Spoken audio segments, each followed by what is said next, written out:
What about the bigger bets, like making a large acquisition or the rollout of a newsfeed or something like that? How do those decisions work?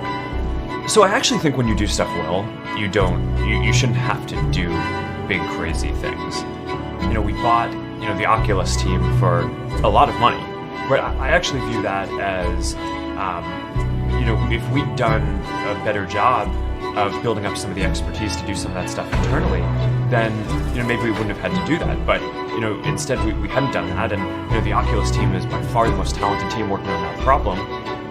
So it just made sense to go make this big move. But I actually kind of think as CEO, it's your job to not get into a position where you need to be doing these crazy things, right? And Yes. of course it's inevitable.